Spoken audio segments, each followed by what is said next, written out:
Good morning student. स्वागत है आपका ऑनलाइन क्लासेस में। मैं संजीव कुमार, आपका एसएसटी टीचर। हम राजनीतिक शास्त्र का अध्याय 1 सत्ता की साझेदारी कर रहे थे।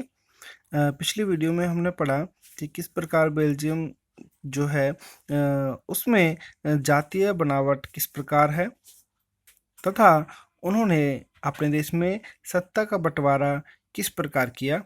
आज हम चर्चा करेंगे दूसरे देश के बारे में जिसका नाम है श्रीलंका।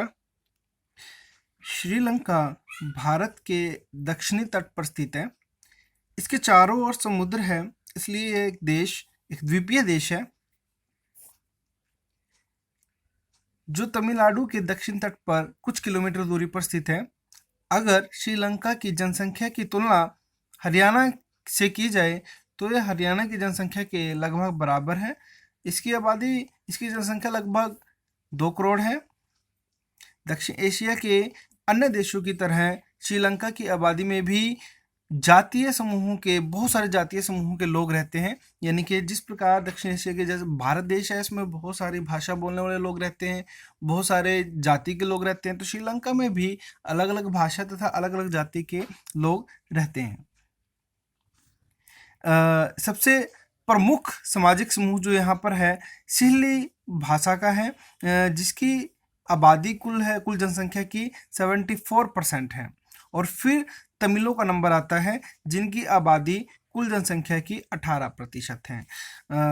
स्टूडेंट्स, ये देखेंगे आप, ये श्रीलंका है। श्रीलंका में जो ये येलो कलर आपको नज़र आ रहा है, ये जो जनसंख्या है वो सिहली लोगों की है, और जो ऑरेंज कलर आपको नज़र आ रहा है ये तमिल लोगों की है। अब वहाँ पर जो तमिल है वो भी 2 प्रकार से हैं।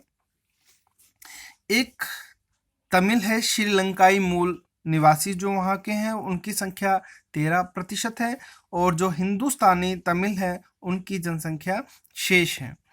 तो अब ये श्रीलंकाई मूल निवासी कौन है और हिंदुस्तानी तमिल कौन है जो श्रीलंका में रहते हैं, देखते हैं। हिंदुस्तानी तमिल जो मूल निवासी है वो श्रीलंका के ही निवासी हैं, अर्थात जिनके पूर्वज, जिनके माता पिता शुरू से ही श्रीलंका में हैं और उनकी भाषा तमिल है।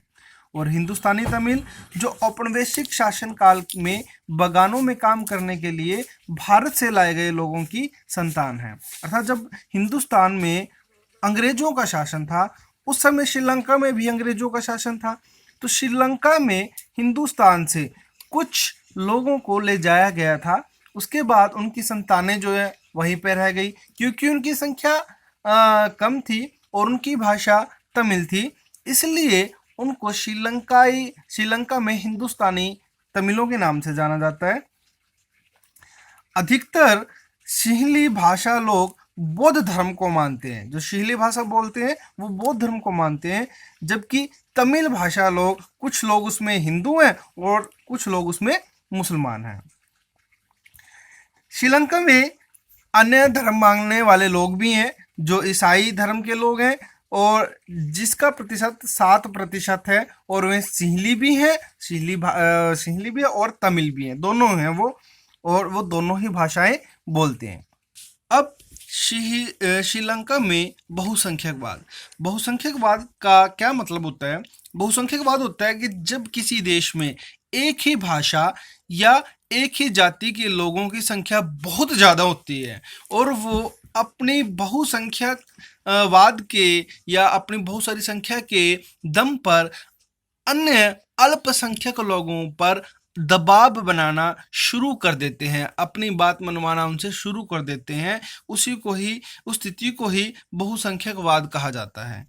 तो श्रीलंका भी भारत की तरह है। अब मैंने आपको पहले बताया था अंग्रेजों का शासन था वहाँ पर भी, और 1948 में श्रीलंका जो था औपनिवेशिक शासन से स्वतंत्र राष्ट्र बना था, और सिहली समुदाय के नेताओं ने अपनी बहुसंख्या के बल पर शासन का प्रभुत्व जमाना चाहा। यानी कि वो, उनकी संख्या ज़्यादा थी और वो अपनी सी अधिक संख्या के बल पर अल्पसंख्यकों पर शासन करना चाह रहे थे। इस वजह से लोकतांत्रिक रूप में निर्वाचित, अर्थात जब वहाँ पे लोकतंत्र बना और उसके बाद निर्वाचित सरकार बनी चुनाव के बाद, तो सिहली समुदाय की प्रभुत्ता कायम रखने के लिए उन्होंने अपनी बहुसंख्यक परिस्थिति के तहत कई कदम उठाए। आज देखते हैं उन्होंने क्या क्या कदम उठाए।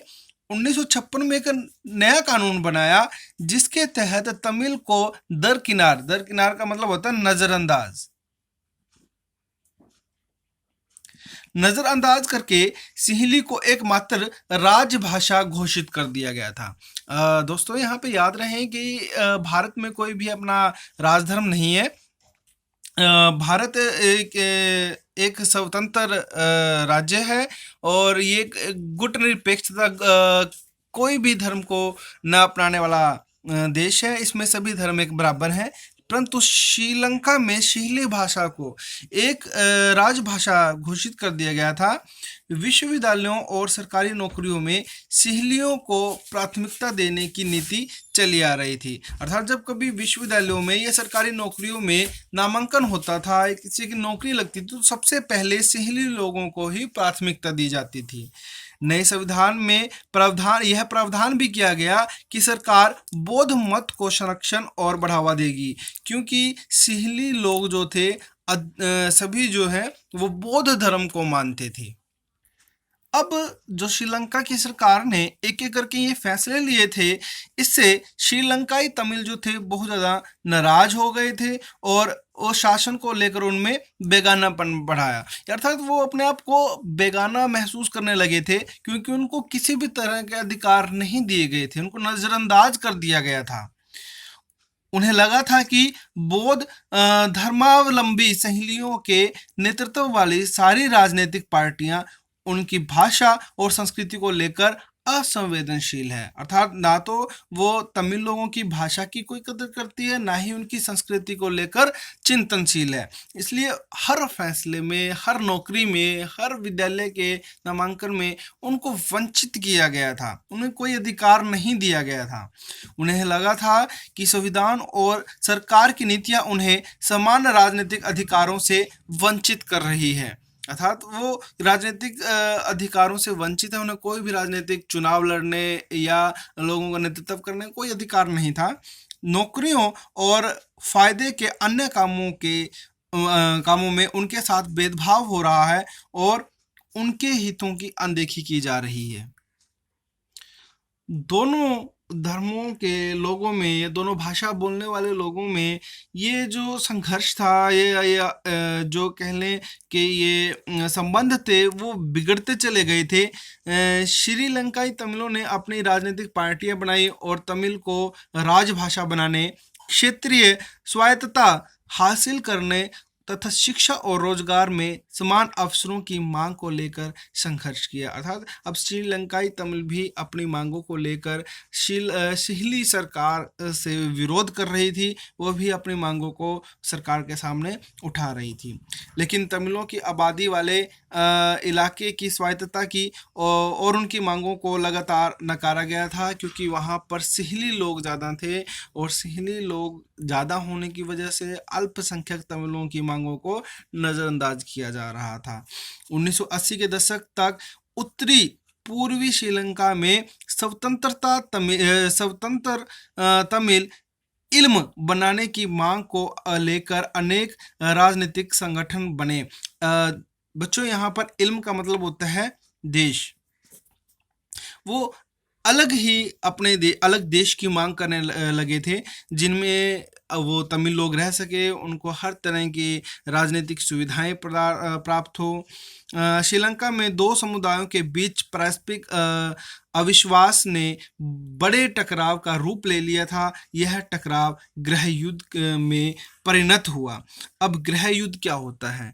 गृह युद्ध का मतलब होता है, ग्रह का मतलब होता है घर, लेकिन यहाँ पर गृह युद्ध का मतलब होगा किसी देश के आंतरिक रूप में लड़ा गया एक युद्ध। इसमें अन्य देशों की कोई भागीदारी नहीं होती। एक देश के अंदर ही कई समुदाय या कई जो लोग हैं आपस में ही लड़ने लग जाते हैं। गृह युद्ध से मुल्क वैफ सामाजिक, यहाँ पर क्या आएगा, गृह युद्ध से मुल्क के सामाजिक, सांस्कृतिक और आर्थिक जीवन में काफ़ी परेशानियां पैदा हुई थी, क्योंकि जब किसी देश में गृह युद्ध छिड़ता है तो उससे सामाजिक, सांस्कृतिक, आर्थिक और राजनीतिक सभी परिस्थितियाँ जो हैं वो प्रभावित होती हैं। और 2009 में इस गृह युद्ध का अंत हुआ था, जब तमिलों को भी राजनीति में हिस्सेदारी मिली थी, उनको भी नौकरियों में प्रभुत्व मिला था। इस प्रकार हम देखेंगे कि श्रीलंका में कड़े गृह युद्ध के बाद, एक संघर्ष के बाद, सिंहली और तमिल लोगों को भी सत्ता में साझेदारी मिली थी, समान अधिकार मिले थे, परंतु इसके लिए तमिलों को कड़ा संघर्ष करना पड़ा था।